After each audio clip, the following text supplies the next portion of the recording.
Bahrain, 55.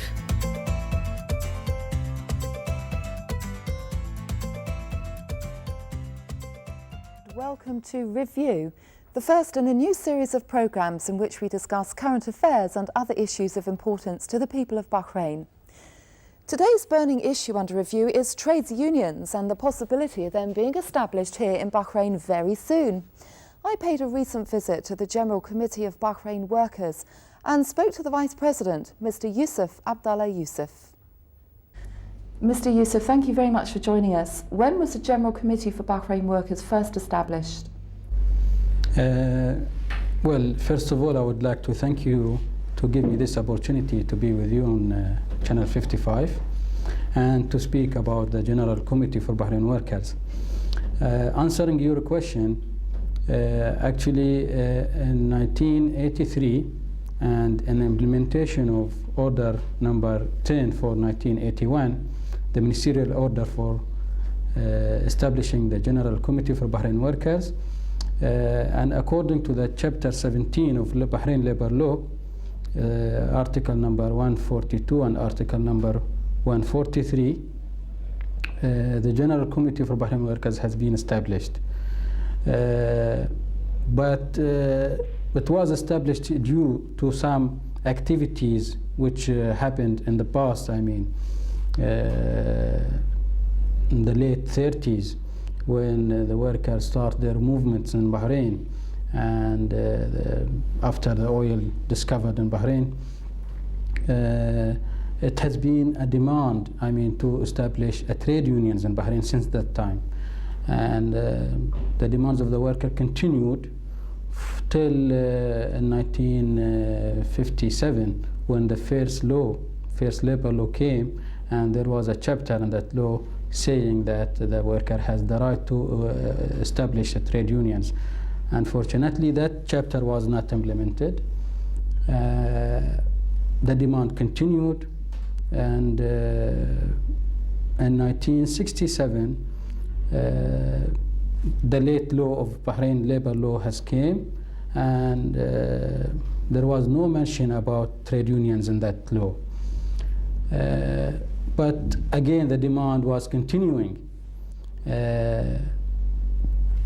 First committee was established, as I said, in 1983, and since that time we were, present at the worker movement in Bahrain. What circumstances prompted its formation? Well, because of, the worker environment, the change in worker environment from, in the olden days, the people of Bahrain used to go to the sea and for fishing and, bringing the barrels. And then in 1932, the oil has been discovered, and in 1938, the first refinery came. So there was a change, in the way of the people, how they work. And some international companies has come to Bahrain, the oil companies, and they brought with them some new types or a new way of rules and condition to be implemented for the workers. The demand to establish trade unions is due to the demand of protection. They need to protect themselves, the workers, against different things, environment, the demand for to have a better wages and safety condition and other things. But unfortunately, this doesn't happen because of the other obstacles. It has been brought by the employers, by the government, even that time. So that was, what happened exactly, What have been the most important achievements of the committee since it was established? Since the committee established, it has achieved several things.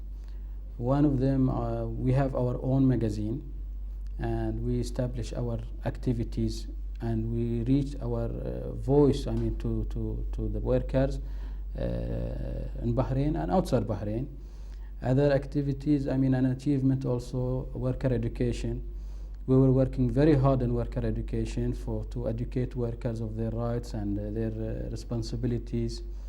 And other things that since we established, we were struggling and fighting for develop ourselves, I mean, to trade unions, and we have submitted several memorandums to the government, and one of the most important memorandum was in 1995 and in 1996, in which we stress that we need to develop ourselves to a trade unions, and we have asked the government to ratify conventions 87 for freedom of association and protection of worker rights, and also the convention 98 which is concerning about the right to organize and collective bargaining.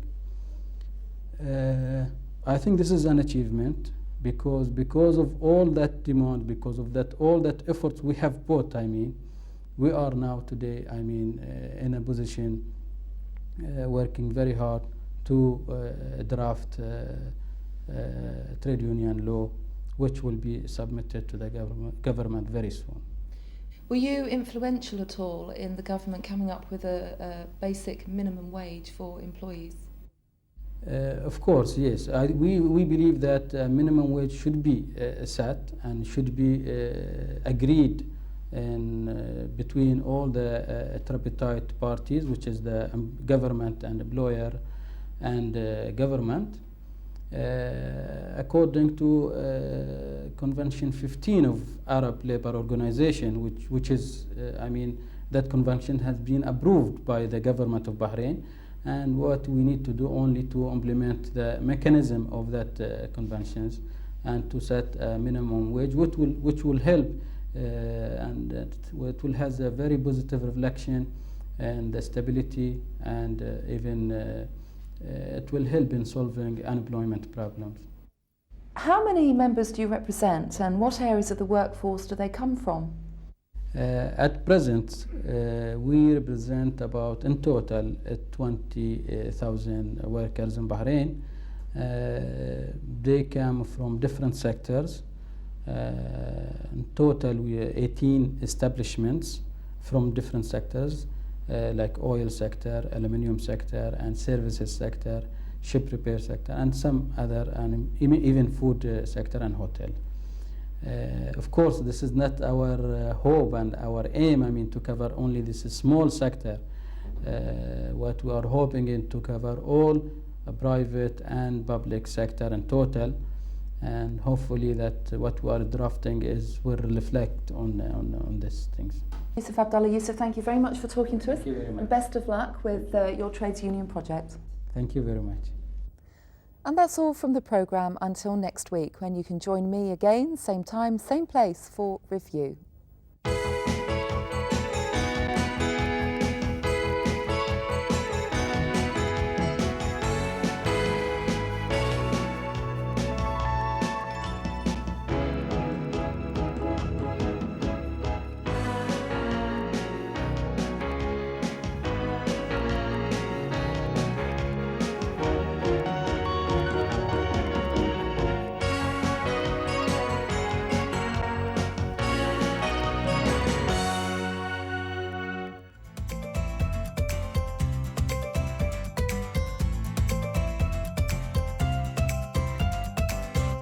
Bahrain 55.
Good evening and welcome to Islands Weekly as we transport you around to some of the happenings in Bahrain during the last 7 days. In this evening's program, we will be attending a Halloween party featuring excerpts from the recent Hindustani classical music concert, going green with Dr. Ismail Madani, and taking a look at one of Bahrain's most well-known landmarks, Bab al-Bahrain. But to start the programs, be prepared to meet ghosts, witches, ghouls and black cats at the Halloween party that was held at the Bankers Club on the night of the full moon. We now join our roving reporter Jane Beaumont, who went out to trick or treat on Wednesday's All Hallows Eve. Halloween dates back to the 3rd century BC, when it was a pagan festival used by the Druids. It must have been so much fun because the Christians adopted it later and carried it on with a festival called the Eve of All Hallows, or All Saints' Day. And it's carried on now for 2,300 years, and all over the world people are still celebrating Halloween. And here in Bahrain today there are lots of clubs and organisations all over the island celebrating Halloween. And here we are at the Bankers Club in Badea, and there's a children's party going on, so let's just go and see what they're doing.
Here's one witch. And what's your name?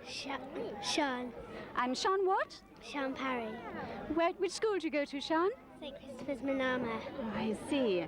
You're a good witch. Do you have a broomstick? No. No? And if you could cast a spell, what would you like to do? Turn my teacher into a frog. Turn your teacher into a frog. Going to be lots of teachers of frogs, aren't there?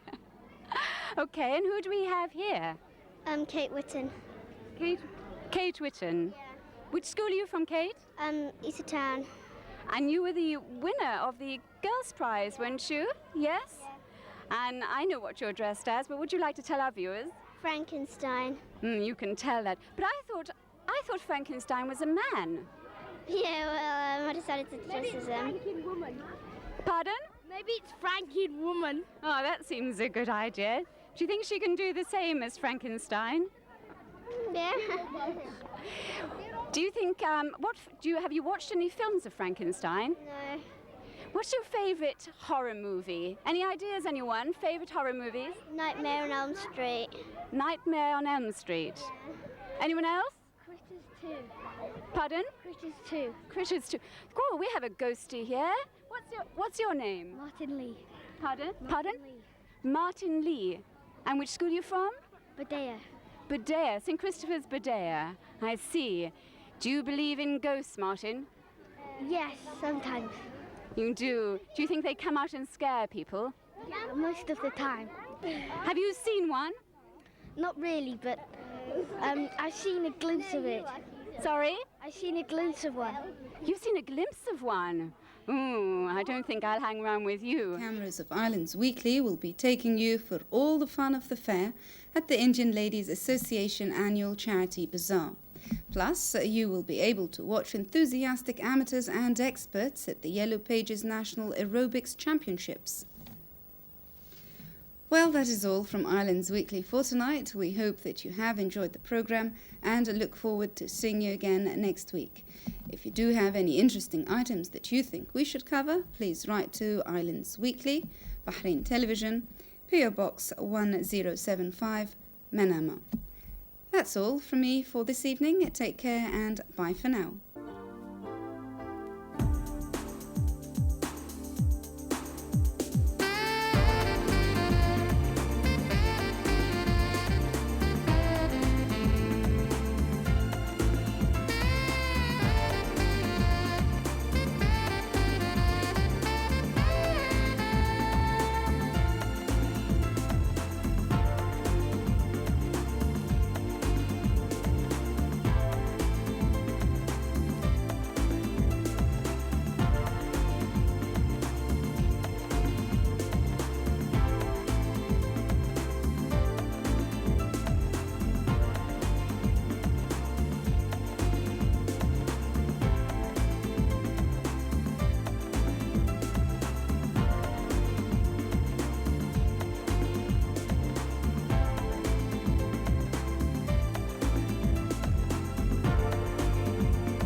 Bahrain, 55.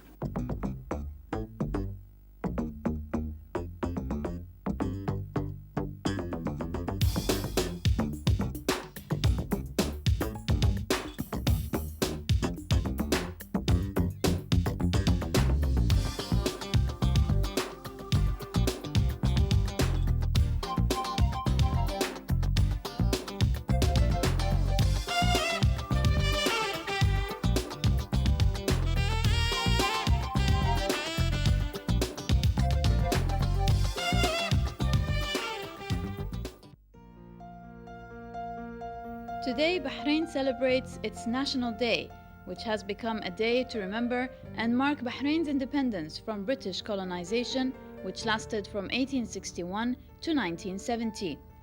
In today's Bahrain in Their Eyes, we will have a look at what this day means to the people of Bahrain and how Bahrain has overcome obstacles and made achievements to reach what it is today, a modern, multicultural and open civil society and a developed country.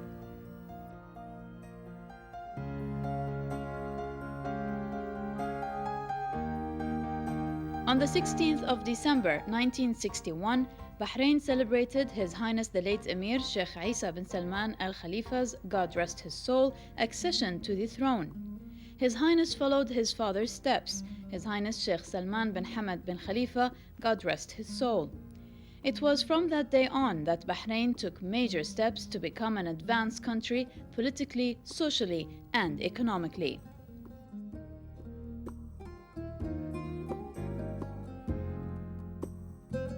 In 1970, Bahrain became independent from the British colonization, and in 1971, the first cabinet was formed, headed by His Highness the Prime Minister, Sheikh Khalifa bin Salman Al Khalifa. However, Bahrain's prosperity started before that. The first oil struck in Arabia was in Bahrain in 1932. The success in the kingdom inspired renewed efforts elsewhere in the Gulf. A refinery was built in 1937 to process Bahrain's oil. The refinery became the island's major source of employment. By 1980, the kingdom also started to exploit its large reserves of natural gas. By the end of the decade, production of natural gas rose to some 700 million cubic feet a day.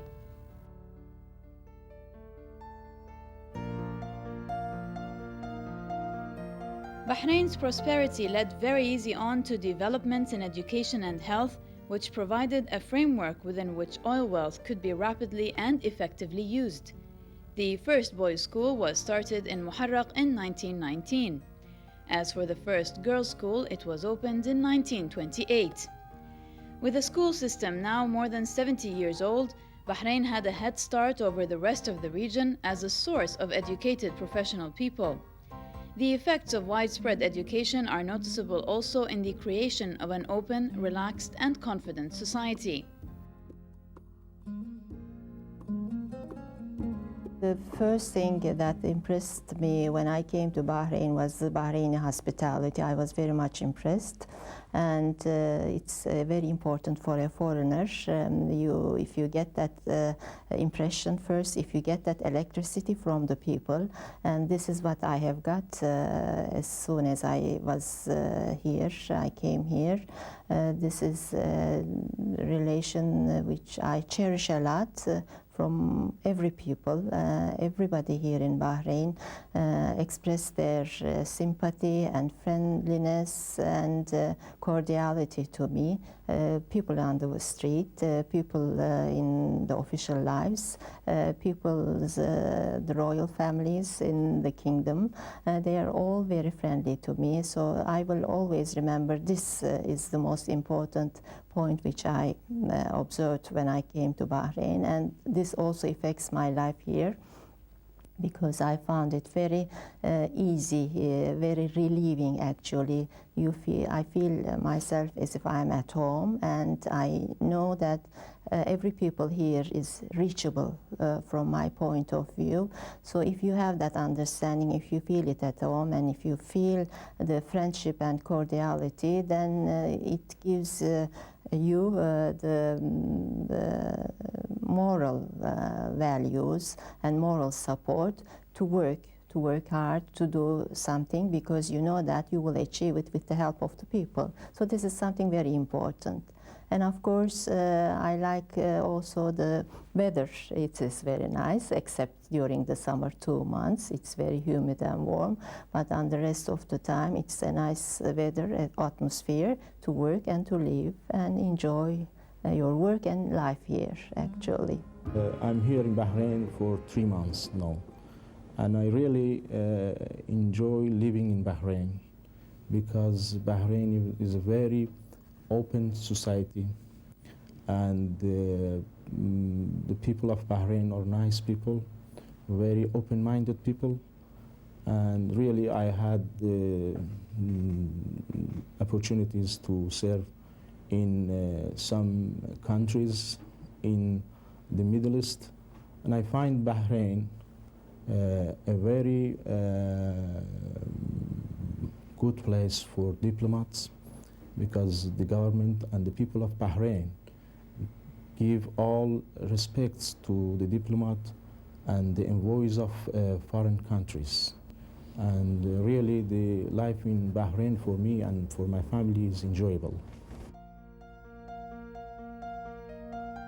The first hospital was opened in Bahrain by the American mission in 1902 and is still popular today. When oil wealth became available in the 1930s, a government hospital was built in Manama and opened in 1940. The large Salmaniya Hospital was opened in 1958 and has been considerably enlarged over the years since then. 21 health centers opened in several areas of the kingdom, serving these areas' people. The Bahrain Defense Force Hospital opened soon after that. and now receives the public and has exclusive medical technology. The BDF hospital has opened a section specifically for the heart and has been named as the Sheikh Mohammed bin Khalifa bin Salman Al Khalifa's Heart Center.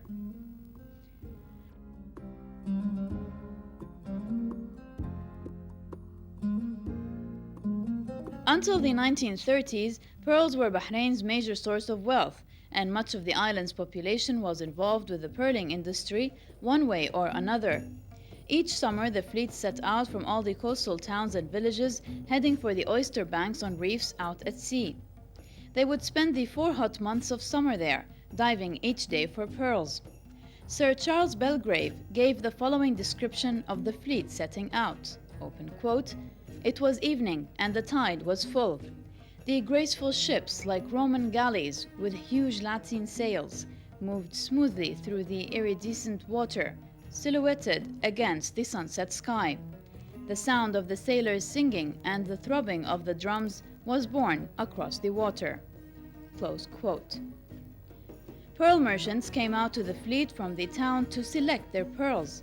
Bahrain was the main market for pearls in the Gulf, and her pearls were rated the finest. Diego de Canto wrote in the 16th century, "The merchants of Hormuz came to Bahrain to buy seeds of pearls to be resold in India with enormous profit. They are called the true Oriental pearls, for although pearls are to be found in many places, none of these can be compared to those of Bahrain." Today, some of Bahrain's merchants still have good collections of fine local pearls for sale, but few people make their living by them anymore, for oil's discovery and the world slump has led the pearling industry to be abandoned. Still, Bahrain's pearls are known for their genuine, and that is where we remember how the kingdom is known as Bahrain, the Pearl of the Gulf.